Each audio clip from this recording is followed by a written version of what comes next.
All right, guys, we'll go ahead and open it up. We'll start with Troy. Troy, you can go ahead and ask your question. Hey, Eric, Troy Hirsch with Fox 5. How are you, buddy?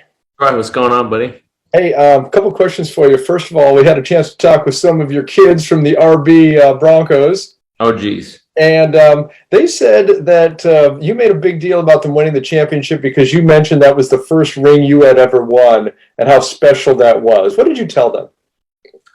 Well, not many times in your life where you have a chance where you're with a group that could do something special. And I wouldn't say early on we felt that about our team, but as we went on throughout our season, we felt that this group had something special about them. The way they handled adversity, the way they practiced, the way they really came together as a group and really supported each other and had each other's back throughout the season, that I just reiterated that not to take these seasons for granted and to do whatever we can to make the most of it. And I just reminded them that I played 20-something years straight of tackle football, organized football at every level, and never won a championship. And if we did it, which we did, you will always have that memory, no matter how long you play, that year, that 12U football team won a championship. This group of guys won a championship. And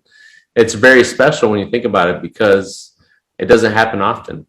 And I just wanted to push those guys and push the boys to give everything they got every day at practice and meetings and when they're out on that field, because, tomorrow's not guaranteed.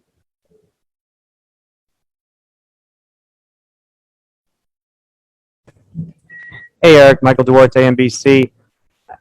I'm wondering, for a guy like you growing up in Southern California in the IE, having this Super Bowl be in your backyard practically in Los Angeles, your friends and family, I'm sure, lots of people coming. Is it extra special that it's here in LA? I think the people that have been in my corner for the last 15 years would have went to the ends of the earth if I was in the Super Bowl somewhere else. So it does make it more convenient and special in a sense that more people are available to come and be there in my backyard, basically. I grew up, we're just right outside of LA, 45 miles. So this is it's pretty special. This whole thing has been a whirlwind over the last few weeks, and to be able to be in this moment on the cusp of something that has been missing in my life is pretty fortunate. Definitely humbled by this opportunity and do everything I can to help this team win it. Thank you.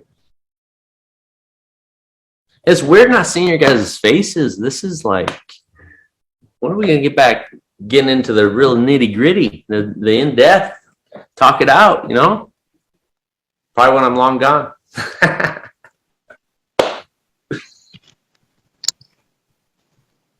Tom, you can go ahead with your question. Eric, Tom Krasovic in San Diego. Going, Tom. Hello. Feels weird.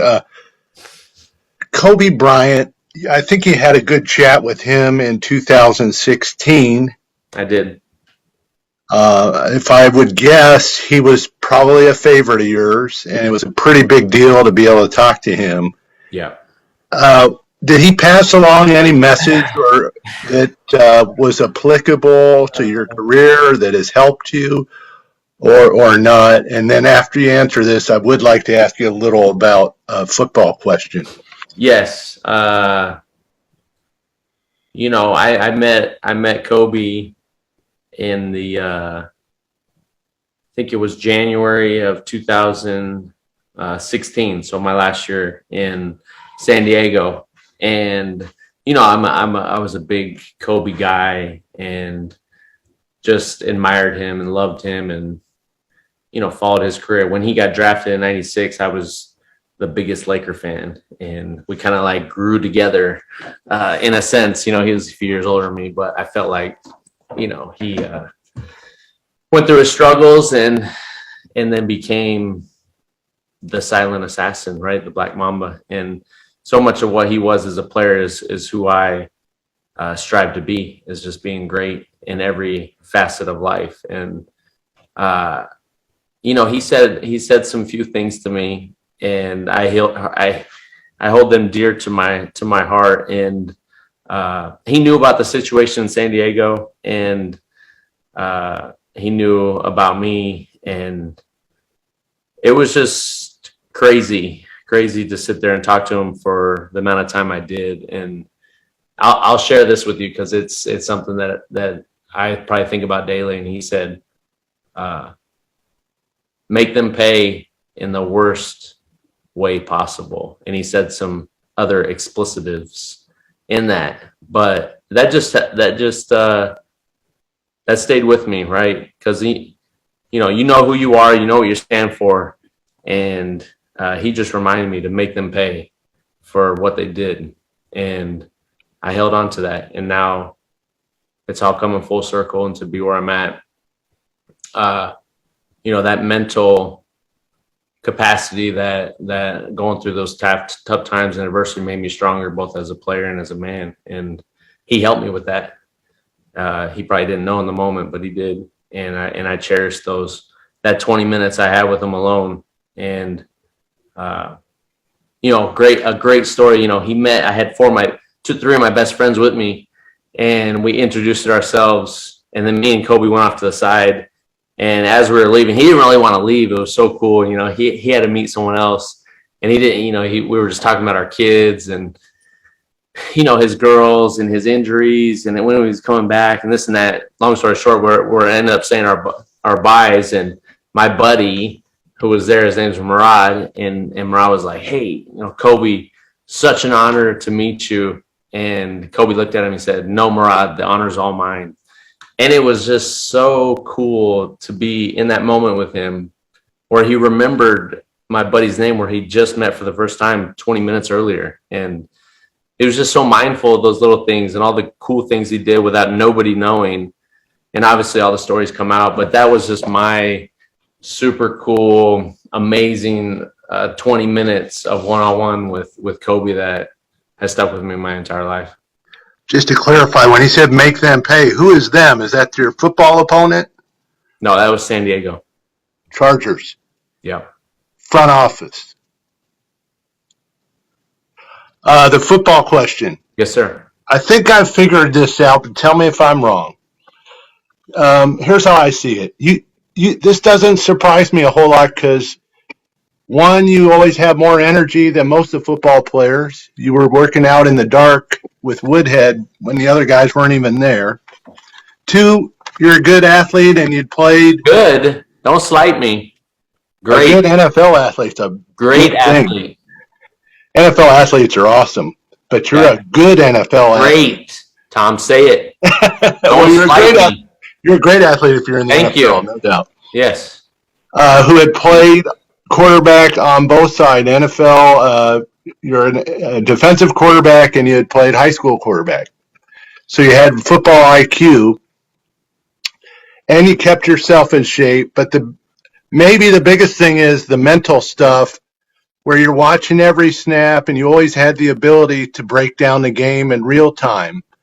So maybe this isn't totally surprising that you're able to do this, but if you could talk about the mental, where did you learn all this mental stuff? Was there one thing that allowed you to excel in that area? Because that seems to be the difference maker. Great question. And I think that's just a special, what makes me great and what makes me different from many others is that I have a keen sense to look at a play, at a defense, and be able to pick it up fairly quickly. And I don't know why. I can't tell you why or what's the reason. I feel like I'm a pretty smart guy, but when it comes to defenses and the intricacies of that and verbiage and all that stuff, it just, comes together fairly quickly and able to apply it after I look at it maybe one or two times. So to be able to come in and be able to learn the system within a day or two and go out on the field and execute it at a high level is something that obviously hence why they reached out to me in the first place, because they didn't have time to wait around for a guy to learn what they need to do and apply it 5 days later. They need someone to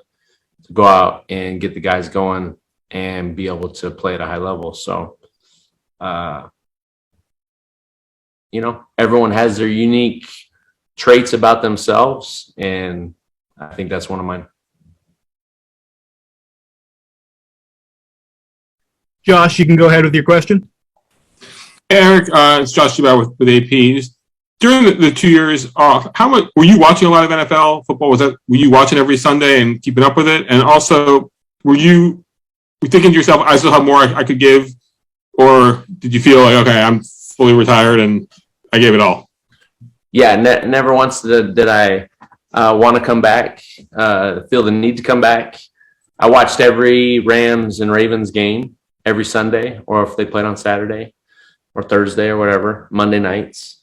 And it was awesome to be a fan and to support those two places and be there for guys that were teammates of mine that I were close with, or coaches for that matter.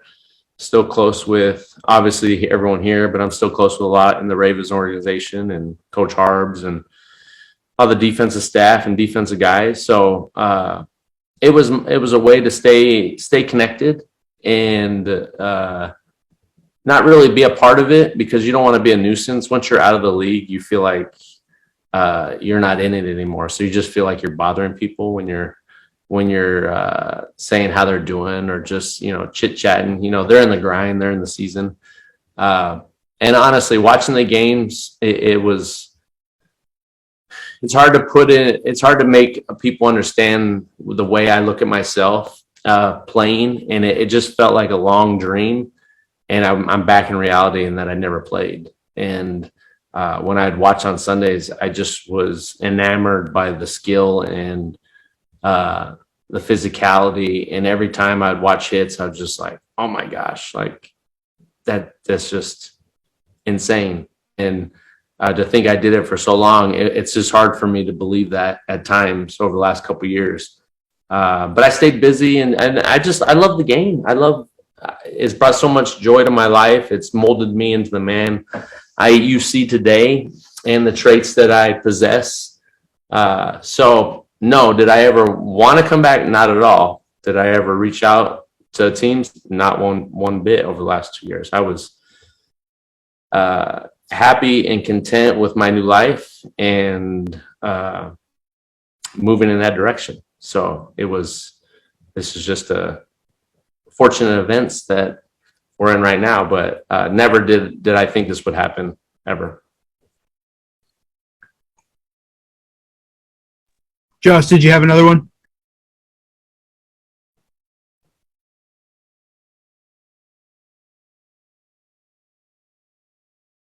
All right, we'll go ahead with Jim. Hey, Jim Alexander from the Southern California News Group. How long did it take you to get up to speed? I mean, you were playing like 15 snaps one week and then 50 some the next week or something like that. How long did you feel it took you to be at that peak? It took me 2 plays in Arizona. The first 2 plays, I was out there playing way too fast, just overzealous and just not being me. Right? It was a lot going on. I mean, 5 days prior, I was at home doing drop off and pickups at school, and now I'm playing Monday night. So I was a little going just way too fast. And then I settled down and just said, hey, you've done this your whole life. This is what you do. You don't need to make it more than what it is. Just go out there, be you. You're free. There's no pressure. They needed you, and you're going to make the best of it. And from that point on, it was mainly just how much my body could handle and transition and become strong enough to play more downs than what we started. But it was perfect the way it worked out. That first game, we played 19 plays and we blew them out, so I didn't have to really stress and the body in the second half. I played 3 plays and that was it, so I didn't have to overdo it. then that gave us an extra week. You head to Tampa, play 60-something snaps that game, and felt good. Came away from that game not hurting myself anymore, leg-wise, and running around and doing the things that you need to do. And then that obviously led into the championship game last week. So it's been a slow progression, a lot of work. And I don't think people understand.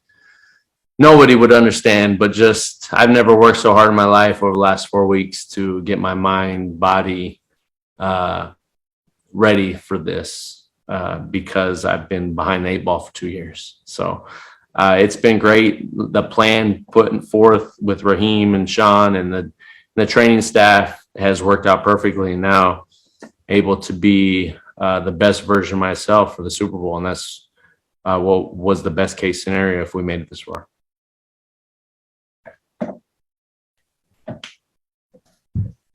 Hey, Eric, Stu Jackson with the Rams.com. Good to see you again. Yeah. So forgive me if you've been asked this already, but just how surreal is this for you? I mean, just to go from unretiring and, I mean, regardless of how long this journey went, you know, you wanted to take the most of it. You know, you talk to your kids about living life with no regrets, things like that. So to go from that to now actually, you know, having a chance to, I guess it sounds like, you know, I don't think there's going to be another comeback after the Super Bowl to, you know, ride your career out, you know, with an appearance in the Super Bowl here. Yeah, I mean, it was the initial shock of it all that Tuesday night, deciding if I was really going to do it, and then deciding that. And honestly, it's as if I've been here this whole time. I don't know why. That's just how I feel mentally. The group, the guys have welcomed me, have been excited for me, and you know, and I'm an all-in type guy, so I jump right in and just tried to do the things that I've always done. And a lot of these things come second nature. You know, you wake your body up, you're doing movements, you're lifting, you're doing treatment, you're recovering, you're waking these muscles up that haven't been really used in a couple of years, and then it all starts falling into place. And as crazy as it sounds, you know, mentally and emotionally, I feel like I've been a part of the journey, even though I haven't been on the team, because I know what has happened, know how the games have gone. I know the ups and downs, the good plays, the bad plays, and so forth. So it's not really so surreal in this moment. You know, there's a job to be done, and the job's not finished. And the focus and determination and sacrifices to get this dub on Sunday, and that's what it's been every week. To do whatever I can to make sure I'm on point for the game and make sure my teammates are, and putting them in the best position possible to be successful. And outside of that, nothing else matters. And that includes everything up until this point. All that matters is playing great on Sunday and hoisting that trophy. And then we'll celebrate after that. But until that happens, the job's not finished.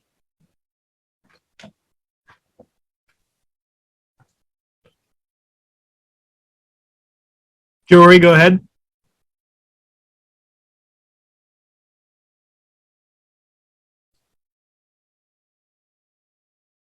Look at these sweet sweatshirts. You guys see those? 2.0. I'm going to move over to Nick. I don't know if anyone's laughing, but I'm laughing. Nick, go ahead with your question.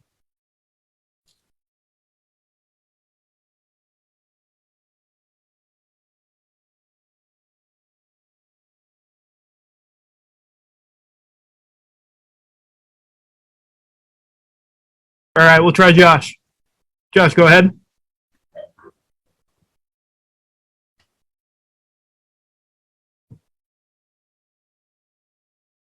I think you got to accept the pop-up and unmute yourself. All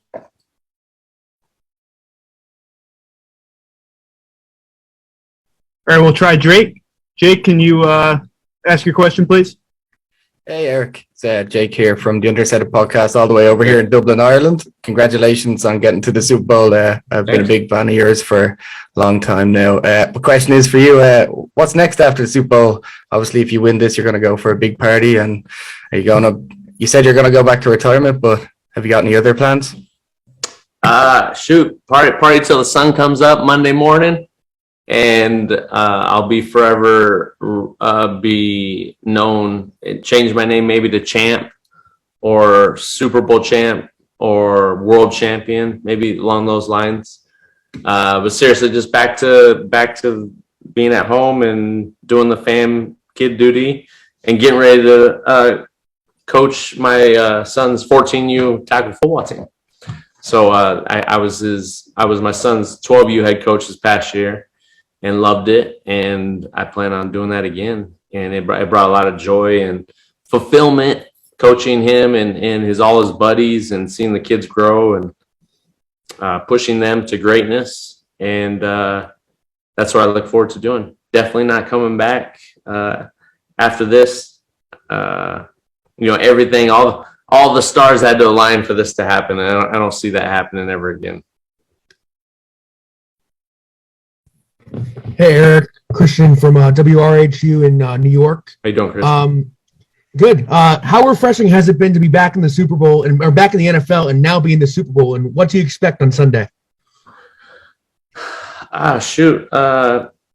It's cool to be back doing what you love to do. In a sense, I love where I was at and I was happy with it, but you just can't replicate doing what you dream of doing and loving every day of it, every moment, the working out, the treatment, the meetings, the grinding, the film study, all that goes into it. You just don't get that anywhere else. So that has been awesome to be back with the guys and helping the guys and intertwining myself back in it has been really a joy for me. It brings out the young kid in myself. And what I expect on Sunday is doing whatever it takes to get this win and handling the ebbs and flows of the game, staying in the moment and doing what we do. I mean, everything before or after is irrelevant once you get cross those white lines and you're in the game.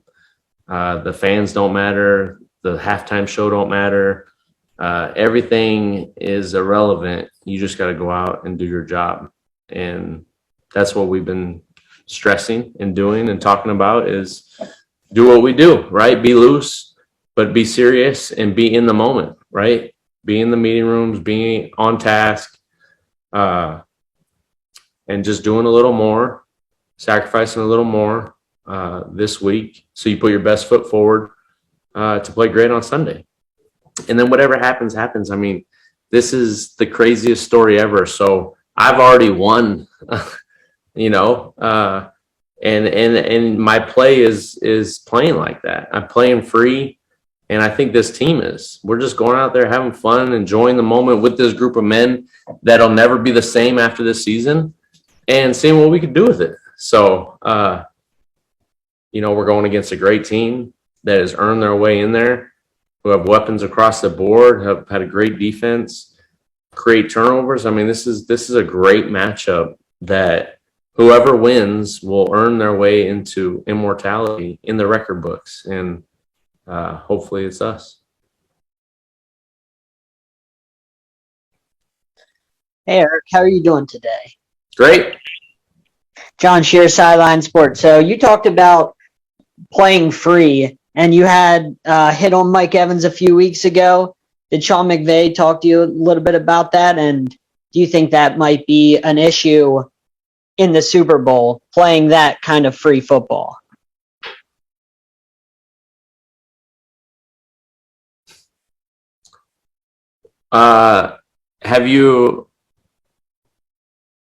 So obviously, Sean didn't need to say anything to me because if anyone's ever been in that situation, they understand what I'm doing, and I'm going to break up that ball. And will I change the way I play because it's a Super Bowl? No. I play balls to the wall, and I'm playing to make plays. And if you don't know what it's like to be in there, you don't really understand it. So it's not really even worth talking about it outside of that. So I'm not worried one bit. I play the game the right way. I played the game the right way my entire career, and I'll continue doing that. Hi, Eric. Nikki Jabala with the Washington Post. How you doing? Good. How are you? Great.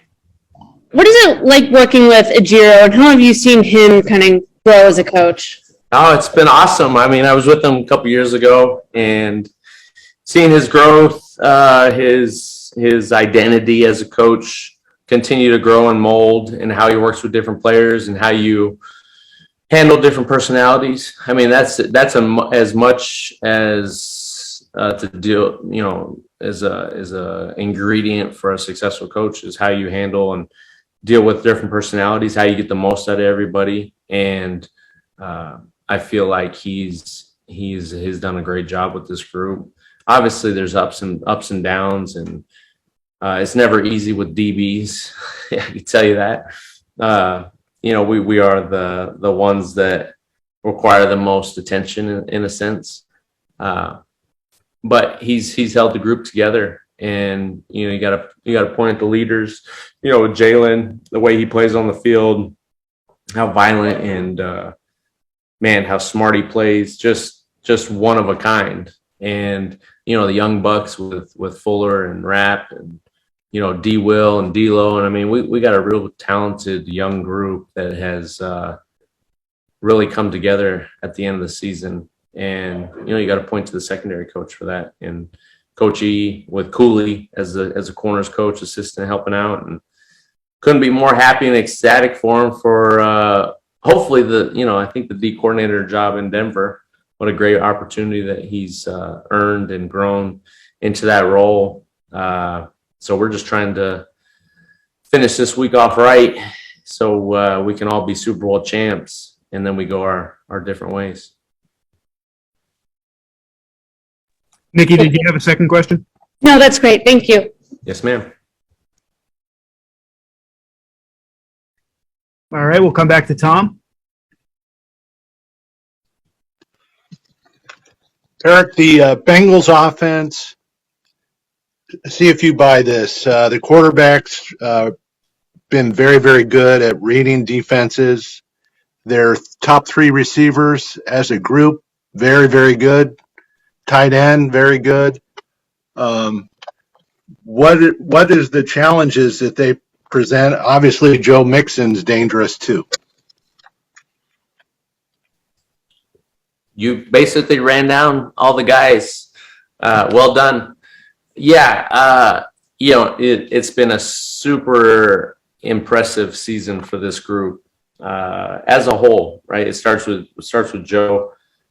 His ability to dissect and decipher what the defense is doing and then get the ball out on time. I mean, led the league in completion percentage, and able to make all the throws, just his moxie, his command. I love his grit, and he just seems like a dude that you'd want to go run through a wall for. And he's not into all the BS. He's not into the social media type crap. I mean, he just wants to be great and wants to be the best football player he can be. And I love that about guys, and respect the heck out of that. So we're up for the challenge. Obviously, they have weapons across the board. Mixon is one of my favorite backs in the league. Good buddies with him. Been close contact with him over the last couple of years, just being there for him, and couldn't be happier for him and his success.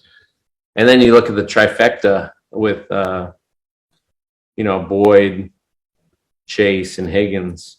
They're all very explosive, but all a little bit different within what they do in their scheme. And it's going to be a huge challenge. I mean, they're here for a reason, and they all can make plays. They've all made plays, big time plays. Obviously, the stats back that up. But just in the flow of the game, they'll be, maybe struggling or trying to get something ignited, and then one of those guys make a huge play, whether it's Chase on a run after catch or making a leaping catch in the end zone, or Higgins going across the middle, just snagging the balls. He's such a natural catcher of the ball. It has been fun to watch him over the season, and obviously studying them as a group. Those tough catches over the middle, the jump balls, the 50-50 balls, always seems to catch them with his hands, which is not so often you see that with receivers. You know, some receivers are just really good, but they're not natural catchers of the ball. And then Boyd is the veteran of the group. I mean, he's been playing for a long time, it seems. You know, our times in Baltimore, he was there just making plays all over the field and doing all the tough stuff, the under routes, the pivots, you know, third down catches. He really comes alive in those situations. And, you know, it's a huge challenge. I don't know if 87 will be back. Hope he is, because, you know, you want everyone to play in the Super Bowl and experience that. So obviously another guy that can get open and make plays, and a safety valve for Joe over the middle, and does so much for their team. So, you know, when you look at it, it's gonna be an amazing opportunity for us to go match up with them and try to do our best to hold them down and limit their big plays as best we can. But they are a great group, and they're going to make plays, you know, that they're that good. So we just got to be right there, be on the hip, limit their yak as best we can, get them down, run to the football, do all the things that we've been doing over the last 3 weeks, and just tighten up the screws on some other areas, because they'll exploit any mishaps we've had defensively, whether it's communication or any coverages where we've not been on our game coverage-wise. So it's exciting for me. And a fun fact, you know, so with Higgins, I was going to tell him this at some point, you know, maybe on Sunday I'll tell him, but you know, I played fantasy football for the first time, and he was one of my receivers that I drafted. And so I watched a lot of him all season just because he was on my team, and now I'm going to go stop him in the Super Bowl. So it's crazy how the world works.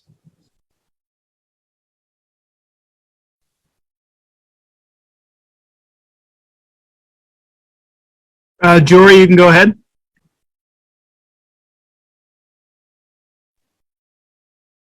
We still can't hear you.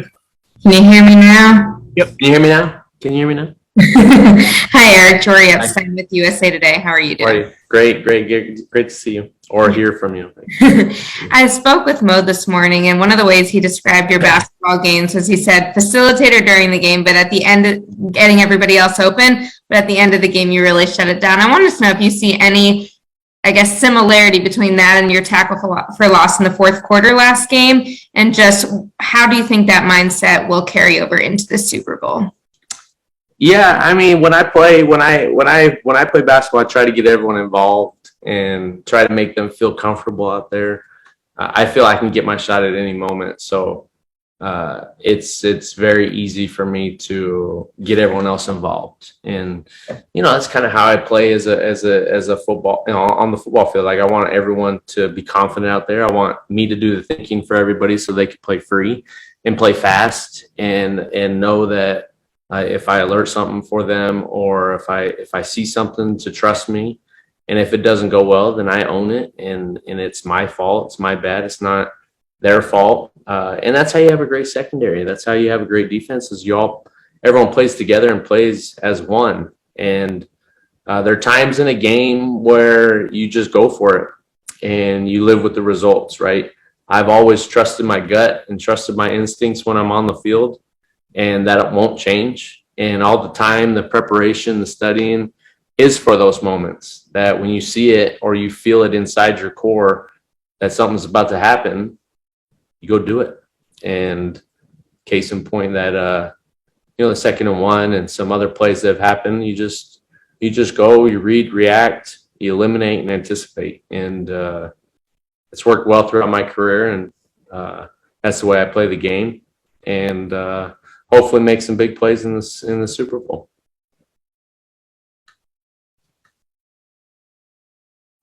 Martin, you can go ahead. Hi, Eric. Can you hear me? Yes, sir. How are you? Great. Yourself? I'm fine, thanks. Here, Martin Wiesenberg for No Huddle in Argentina. Okay. So you just spoke about the offense of of Cincinnati. You kind of dissect all the players and their abilities. What would you say is the biggest challenge of facing the Cincinnati offense with all their star power they have? They're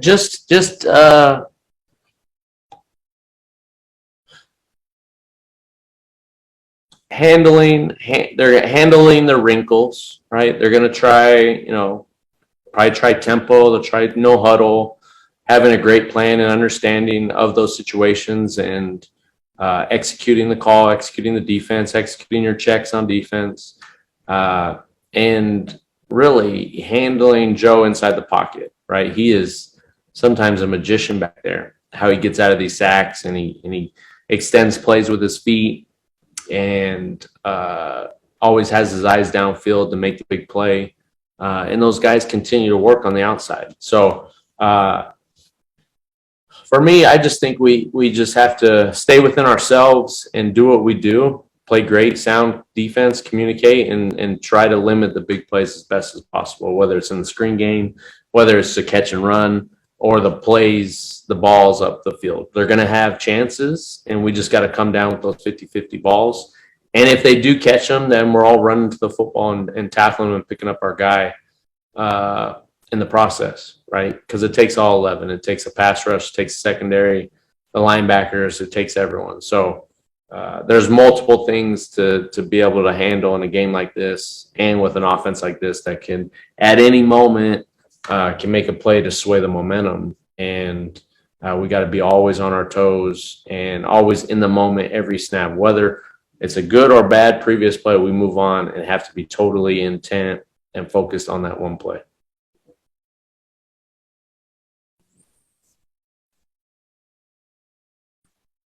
Connor, go ahead. Yes, hi Eric. I'm Connor from Weddle Media. Obviously, you spent most of your career with the the San Diego Chargers before they became Los Angeles Chargers. Now you're playing with the Rams. For someone who was born in California, how does it feel playing so close to home, not in your NFL career for the majority of it? Yeah, I mean it's crazy. Out of 32 teams, I got lucky to get drafted by the home team in San Diego. And being able, be 2 hours south of where I grew up, which is crazy. To be able to have my family and friends at every home game for those 9 years was just super special, and something that you try not to take for granted, because I could have easily ended up in any part of the country, and I was able to play in San Diego, and then coming full circle, going to Baltimore and then ending up in LA my last year. And having the opportunity to come back, all those things had to happen over 15 years for me to be in this moment right now, back with this team. If one of those things didn't happen, I wouldn't be here right now.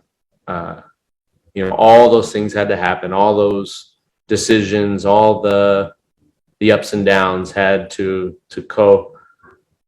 coexist and happen for me to be sitting here in front of you guys a week of the Super Bowl. So just super humbled by it all and grateful. And, opportunity knocks. Are you going to be able to answer it? And are you going to be ready for it? So hopefully people see that from me as an example to live life to the fullest and go for it, right? Go for whatever you're doing and be great at it.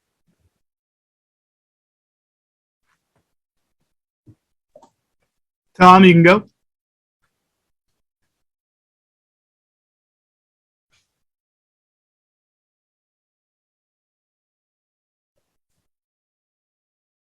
We'll come back to Jory then.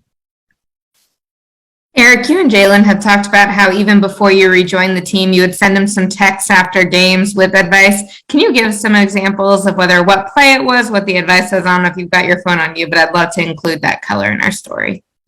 Yeah, it's funny. Me and Jalen hit it off right when he got here, and it's never easy.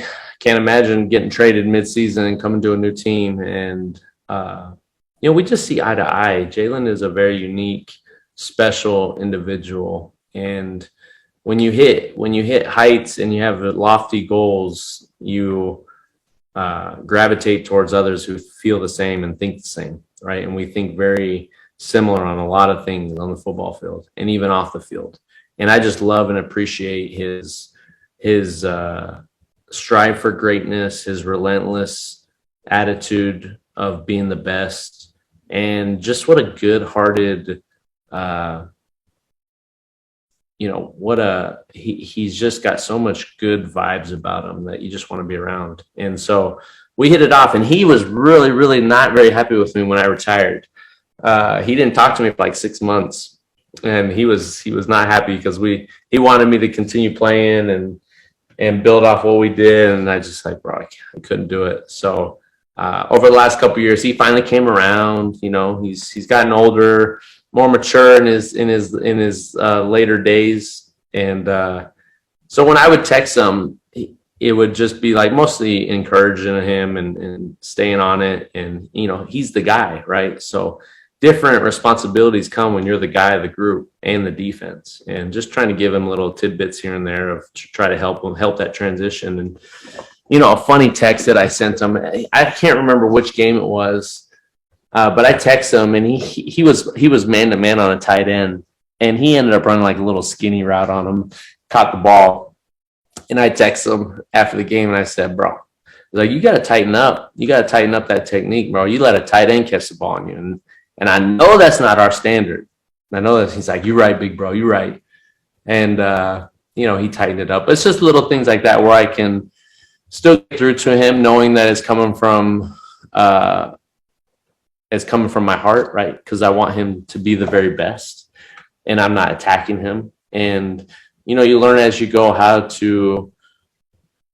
to relate to guys and how to be able to get through to guys, what makes them tick, right? What they're all about, how they grew up, all those little things that matter to you as a teammate matter to me. And so I was able to keep that relationship tight. And then now it's even grown even more over the last month, being back on the field together and working hand in hand, trying to get this thing right. And we talk about all the time, man, this is where legends are born, in the playoffs and in the Super Bowl. And I expect Jalen to go out there and put his imprint on this game and to set a standard even more so than he's already done of what he wants to be viewed as potentially maybe the best ever. Christopher, you can go ahead. Hi, Eric. This is Chris Heidel from Hermiton Radio in Baltimore, Maryland. How you doing, Chris? How are you doing? Great. Just talk about your time in Baltimore. What did you learn playing with the Ravens, and what was it like being there this week, for the Super Bowl, known as in your home backyard? Yeah, I mean, Baltimore was a great 3-year run for me. Brought the love back to my life for football, and obviously it's all documented, so I don't need to really get into all that stuff. But I just enjoyed every second I was out there. We moved out there full time. Our kids went to school out there. We didn't come back in the off seasons, and we really made Baltimore home. And we love the people. We love the city. Obviously, the organization was top notch. It was just as a player, you do so much and you try to do things the right way. And it felt good to be wanted again, honestly, and to be respected. And that's what they gave me. And I made some relationships there that'll last a lifetime. And that's what this game can bring if you're willing to open up and really willing to give it your all, right? And I mean, shoot, I had Steve Bisciotti shoot me a text just saying how pumped he is that I was back and that he's pulling for me. I mean, that just doesn't happen at all places. And that's Baltimore's a very special place, from the owner all the way down with everyone in the organization, and I have a special place in my heart for them, and enjoyed every second I was there. I really did. And now being back in the Super Bowl in my basically, hometown, things don't happen like this all the time. They don't. And you just got to try to take it one day at a time, but also understand the opportunity that you're here, and let's not squander this chance for everyone. right? But including myself, like this just doesn't happen. Being retired for a couple years and being back and now in the Super Bowl, like nah. So I'm just trying to do whatever I can to make it a reality and be a Super Bowl champ. All right, we'll go with Ben here for the last question. Hey, Eric, I've been bouncing around, so I apologize if this has been asked already. Boys. But just what do you think is the most important thing you've brought to the team since joining? Oh gosh, I don't. That's probably a good question for everybody else. I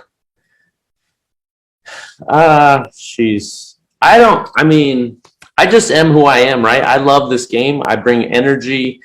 I bring a unique ability to bring guys together, I think. And I don't know what we'll look back at this season and I feel like I'm meant to be here in this moment, right? Was it meant to be after that tough Frisco game to come back in the building and bring the guys together and get over that tough loss? Was it, to be able to be there starting the NFC Championship and just the physicality of that game to get over the hump against a team that had our number over the last couple of years? Like, I don't know, or maybe it's in the Super Bowl and I find a way to help someone at some point to make the play that wins us the game. I don't really know, but it's I'm just here loving it and grateful for it. And I don't know. I just think I hold everyone to a certain standard.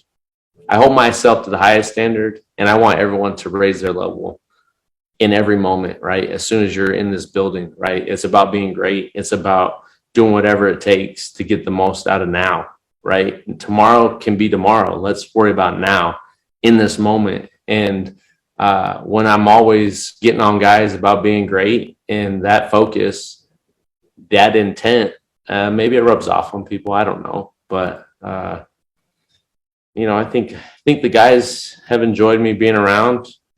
And if I'm a little overbearing, then better step it up then. Thank you, Eric. Yeah. Thank you guys.